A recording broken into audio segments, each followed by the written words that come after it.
মুর্শিদাবাদ মানেই ইতিহাস। আজ প্রথমে দেখতে গেলাম 1757 এডিতে তৈরি আর্মেনিয়ান চার্চ। 1860 সালে এটি বন্ধ হয়ে যায়। কলকাতা আর্মেনিয়ান সোসাইটি থেকে এটি রক্ষণাবেক্ষণ করা হয়। ভেতরে ফটো তোলা নিষেধ।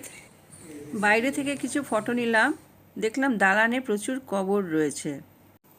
পথে পড়ল ডাচদের কবরস্থান। এখানে 47টি সমাধি রয়েছে।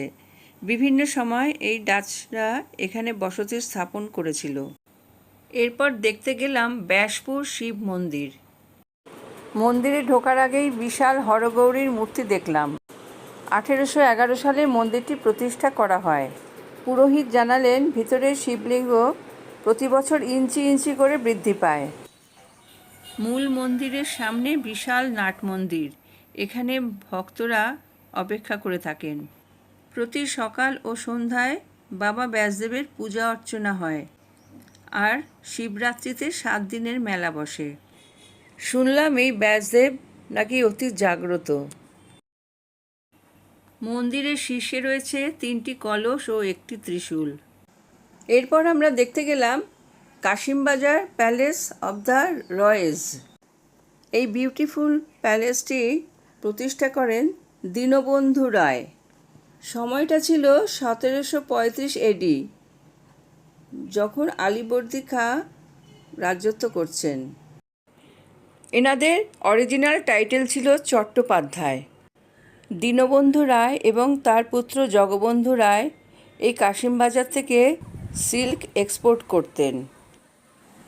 এই চমৎকার প্যালেসে ফ্রন্ট সাইডটি বানিয়েছিলেন নৃসিংহ প্রসাদ রায় 1850 থেকে 55-র মধ্যে। পরবর্তী বংশধরগণ রাজকৃষ্ণ রায়, গ্র্যান্ডসন রায়বাহাদুর অন্নদা প্রসাদ রায় এবং তার পরবর্তী রাজা আশুতোষনাথ রায়, রাজা কমলারঞ্জন রায়, এনারা সকলেই এই প্যালেসেই বাস করতেন। বর্তমান উত্তরাধিকারী প্রশান্ত কুমার রায়, স্ত্রী সুপ্রিয়া রায় ও ছেলে পল্লব রায়। প্রচুর দান ধ্যান এবং সমাজের উপকারের জন্য ব্রিটিশ গভর্নমেন্ট তাদের এই রাজা বাহাদুর উপাধি দেন। বর্তমানে অতি পরিচিত সুগার অ্যান্ড স্পাইস গ্রুপটি প্রতিষ্ঠা করেন সুপ্রিয়া রায়। এবার আমরা দর্শন করতে এলাম পাতালেশ্বর শিব মন্দির। এখানের অলৌকিক মহিমার সাক্ষী হয়ে স্থানীয় বাসিন্দারা সংস্কার করে দিয়েছেন গোটা মন্দির ও মন্দির চত্বর। তৈরি হচ্ছে সুন্দর বাগান, পাশ দিয়ে বয়ে চলেছে কাটিগঙ্গা নদী। এই পাতালেশ্বর শিব মন্দিরের পিছনেই রয়েছে সতীদাহ ঘাট।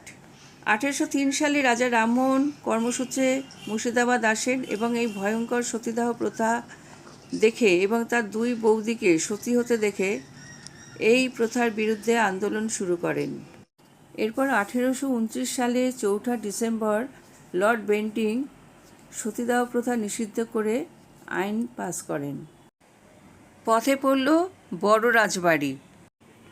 অষ্টাদশ শতকের মধ্যভাগে কৃষ্ণকান্ত নন্দী এই বিশাল রাজবাড়িটি নির্মাণ করেন।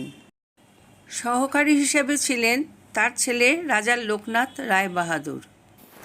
এই সুবিশাল রাজবাড়িটি রক্ষণাবেক্ষণের অভাবে ক্রমশ ভেঙে পড়ছে। এরপর দর্শন করলাম বিষ্ণুপুর কালীবাড়ির মা করুণাময়ী মায়ের মন্দির। এটি একটি আবক্ষ মূর্তি এবং এইভাবেই এই মূর্তিটি পাওয়া গেছিল। এই মন্দির প্রতিষ্ঠার আগে রয়েছে এক ঐতিহাসিক কাহিনী। এখানে করুণাময়ী মা খুবই জাগ্রত, আর মন্দিরের চারিপাশে এইভাবে কারুকার্য করা। এইবার আমরা দেখতে গেলাম নসিপুর রাজবাড়ি। এক অত্যাচারী রাজার কুকীর্তির ইতিহাস রয়েছে এখানে। দেবী সিং এই প্রাসাদের প্রতিষ্ঠাতা। উনি এসেছিলেন পানিপথ থেকে। এখানে দেওয়ান রেজা খানের অধীনে তিনি রাজস্ব আদায়ের কাজে নিযুক্ত হন। যদি কেউ রাজস্ব দিতে না পারত, তার উপর চলত অকথ্য অত্যাচার। এই প্রাসাদেই রয়েছে একটি ফাঁসি ঘর। এইভাবে নির্মম অত্যাচার করে বিপুল রাজস্ব আদায়ে সক্ষম হন। পরে তিনি ইস্ট ইন্ডিয়া কোম্পানির সুনজরে আসেন এবং তাদের হয়ে রাজস্ব আদায়ের কাজে নিযুক্ত হন। 1776 সালে এই প্রাসাদটি নির্মাণ করা হয়। এটি ছিল দেবী সিংয়ের দরবার হল। যারা খাজনা দিতে পারত না, তাদের বিচার হতো এইখানে। মাঝখানের খোলা অংশটি ছিল নাচঘর। ইংরেজ কর্মচারীদের মনোরঞ্জনের জন্য লখনৌ থেকে বাইজি আনা হতো।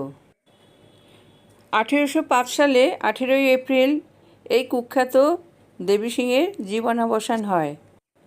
পরে 1856 সালে তার উত্তরপুরুষ কীর্তিরাজ বাহাদুর এই প্রাসাদটির পুনর্নির্মাণ করেন। সামনে দেখতে পাচ্ছি একটি মন্দির। বিভিন্ন দেবদেবীর বিগ্রহ এখানে দেখতে পেলাম।